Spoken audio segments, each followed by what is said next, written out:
Today we're talking about the Green Connections networking group in York Region. What a great opportunity. I mean, Kathy, take us back to a couple of years ago when you got together with a couple business owners who shared the like mind that you do. And you wanted to start a networking group so that you could all come together and support each other. Right, okay, so this is actually Dan Ruby from the York Region Small Business Enterprise Center. Okay. This is his brainchild. Oh. The York Region Small Business Enterprise Center, or WISEBEC for short. Yeah. They were hosting their Bridges Conference, which was an annual conference, and they had a green component this particular year in 2009. Dan approached myself and Renee Blake and asked us if we would like to start this green networking event or group. Yeah. And so we had our first initial meeting at that conference in 2009. Renee Blake and myself were sort of the co-founders. We brought all these people together, and then we got launched, and now we meet, the fourth Wednesday of the month. We've grown to 40 members. We're not for profit now, and we've attracted some amazing people. We've got solar, fair trade coffee, all kinds of people looking after the soil, not just me. Right, not just the worms. Not just the worms, but we've got other green technologies for fertilization, for larger projects, for landscapers and whatnot. Oh, I see. Yeah, and we've got a green builder, green builder. Like a home builder? Yes. Okay. So she does, green, like the gentleman that we're here, the green lead or the gold lead certification. But this is with, green building materials, straw, and oh my gosh. Oh my goodness. We're a great green group. It's fabulous. Isn't that nice? And the membership has grown. You are looking to grow it. But are there any requirements? I mean, obviously we hear of Green Connections and think, okay, it's eco-friendly or sustainable products. Really, the sky's the limit because a lot of businesses are doing something green that could help contribute to the well-being of our planet. Absolutely. So we're not exclusive. We can have, 3 or 4 solar people or however many want to come. Guests are always welcome to attend our meetings, no charge. And we are absolutely looking to attract more members. You don't have to have a green business. It really just needs to be, you just need to be open to the idea of greening your life or becoming more sustainable in life, because only one planet to live on.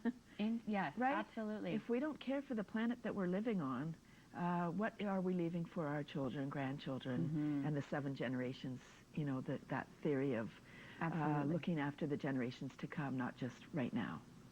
I think sometimes that might be a hard concept for people because they think, well, I'm here now. I'm the one that matters. But what I find about the Green Connections people is they're different. They think about the future generations to come, right? Right. I mean, that's what you do. Absolutely. And it's not just thinking, oh, well, what about me? No, it really is a feel-good approach to life, because we do feel good. We're using our water bottles. We're taking our bags. We have our to-go mugs. So each little thing that we do helps the planet. Yes. You think if everybody took a bag, sorry, go ahead. Do you want to? Oh, I was just going to say we have some pictures up. You're sporting the short hairdo there. So this was a couple of years ago. Who's that with you? This is Sue McKee. Okay.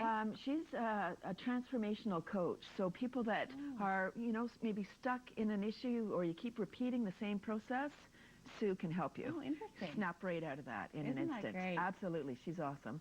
So we've hosted conferences where we had Bob Willard come and speak, the sustainability guru. He's written 3 or 4 books, or maybe more. Sorry, Bob. At the Earth Ranger Center, and we're going to be hosting a quarterly film festival. First one is November 1st, Sharon Hope United Church, and our first film is going to be Food Security by Dr. Shiv Chopra. Yep. He was the whistleblower for Health Canada. Oh, wow. Or one of them. So that film will then be played at the festival. We're going to play that at the festival, and you can't just screen a film that is kind of heavy and you think, oh my gosh, what are we going to do? After, you have to debrief those films so that people don't go away thinking doom and gloom. There is hope, and that's why we have to come together, watch these films. We have to be aware of what's going on. Right. Without awareness, action is impossible, and we're just doomed to keep on going. Absolutely. Right? So we have to be aware and not be afraid to get informed about what's happening. And then we're going to have a discussion and say, well, what can we do now? And like growing your own food, just advocating against or for more sustainable ways of growing our food. Hey, speaking of growing your own food, you brought a little treat I for me. know, look at this. It's a tomoteo. Right, tomatillos. Is that right? Tomatillo. Yes. Look at, they're like nature's little gifts. They're all gift wrapped. And here's one that actually outgrew its package. See? Now, Kathy grows these in her backyard. Quite impressive. What kind of foods do you grow in your backyard with your amazing soil? With my soil. Supported by those lovely worms. I know. My soil is so super duper rich. I just need to like drop a seed and it grows. Or not even drop a seed, maybe a bird drop. I don't know what happens, but stuff just grows in my garden. It's incredible. So this year I grew a Napa cabbage, you know, the Chinese cabbage, and I'm so proud of it. It's beautiful. I grew some chocolate peppers, potatoes, but my potatoes were overcome by the tomatillos. They just like took over the garden. See, they're saying have some Mexican food, Kathy. I think I've got about 50 pounds of those. It's unbelievable. So isn't that neat? But that's another example, everybody. If you have your own garden space in the backyard, this is your prime example to keep it local and literally steps away from your kitchen. Right, and then you can preserve it, cook it, and you know, and then getting the kids involved in the growing.